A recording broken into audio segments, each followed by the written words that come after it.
Subscribe.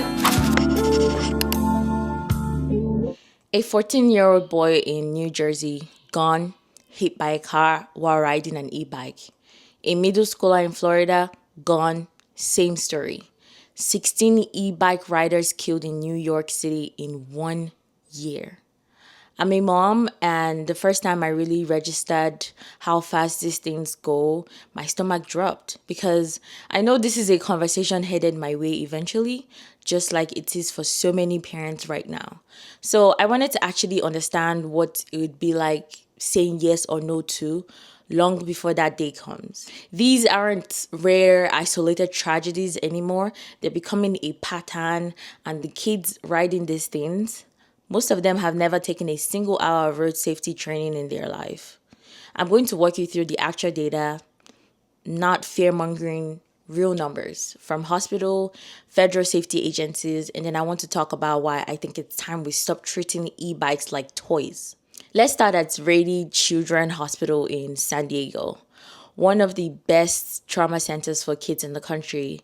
In 2021, they treated exactly one e-bike trauma patient. One. In 2025, 201. E-bike injuries didn't just increase there, they became the number one cause of pediatric trauma visits above car crash, falls, sports, above everything. And it's not a California problem.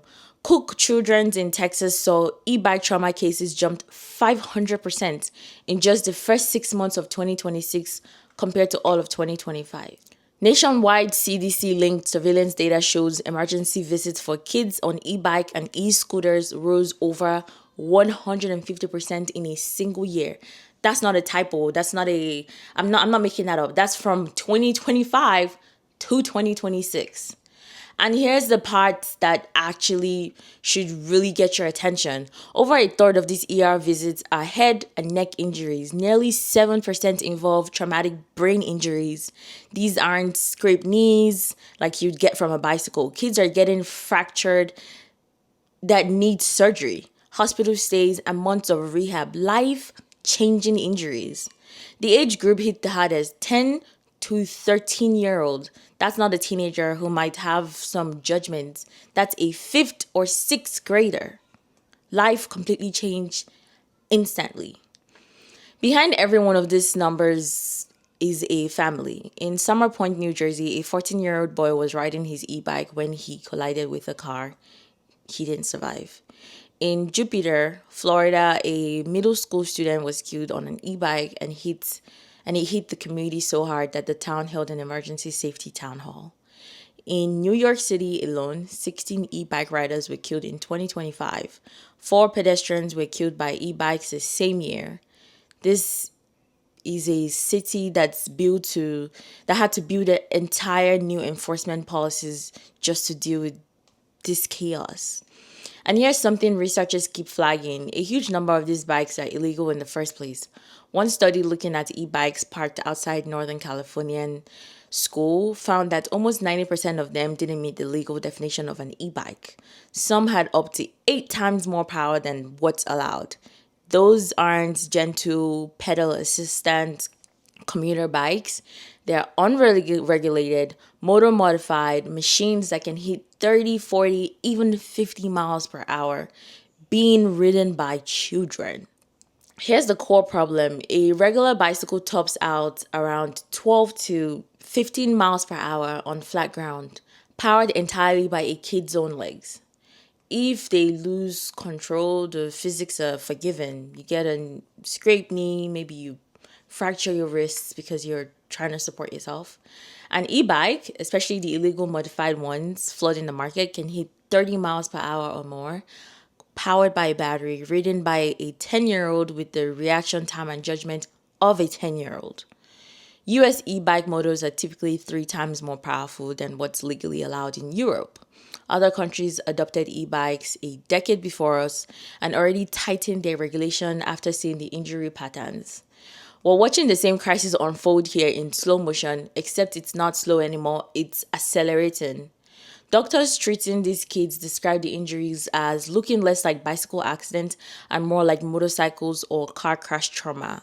High energy impacts, multiple fractures that tells you everything about these machines actually look like. So here's where I land. If something can go 30 miles per hour, way more than most adults, and takes real skill to control in traffic, why does a 10-year-old need zero training, zero license in most states, not even a mandatory helmet to ride one? We require a license, a written test, and a road test before we even let a teenager drive a car. We require motorcycle endorsement, extra training on top of regular license before someone can ride a motorcycle. But an e-bike can outrun a bicycle by double or triple the speed in most states. A kid can hop on one with no instructions at all. Some states are actually starting to catch up. Washington just passed a law saying anything that can exceed 20 miles per hour on motor power alone gets legal reclassified as an electric motorcycle, meaning it now needs a license, registration, and insurance. New Jersey has gone even further. No one under 15 can operate an e-bike at all, and the riders 15 to 17 need a special license. That's the direction I think every state needs to move in, not banning e-bikes. They're genuinely useful. I have one. Mine doesn't go past 28 miles per hour. It's especially useful for older teenagers to get to school or work that is close by home. But treating the more powerful ones the way we treat any other motorized vehicle capable of highway speeds, with a minimum age, a license requirement, and a mandatory helmet law with real enforcement behind it. If you take one thing from this video, check what class of e-bike your kid is actually riding, and don't assume e-bike means safe bike. A class 3 e-bike hitting 28 miles per hour is a different category of risk than a regular bicycle, full stop. Helmets every ride, no exception, even in the states that don't legally require it for adults. And if your state has no minimum age law yet, that's what a call to your local representative, because right now the law is lagging years behind what's actually happening in our streets. I'll drop every source I use in the description so you can read the full data yourself. My take is simple: stay informed and make the decision with your eyes open. If your kid has been driving for years, already holds a license, and you still decide to go ahead and get them one, at minimum, equip it with mirrors, full safety gear, and treat it like a motorized vehicle. It actually is, not a toy. It can absolutely kill them. As for me and mine, none of them will be getting one. Let me know where you land in the comments. Thanks for watching, and I'll see you in the next one.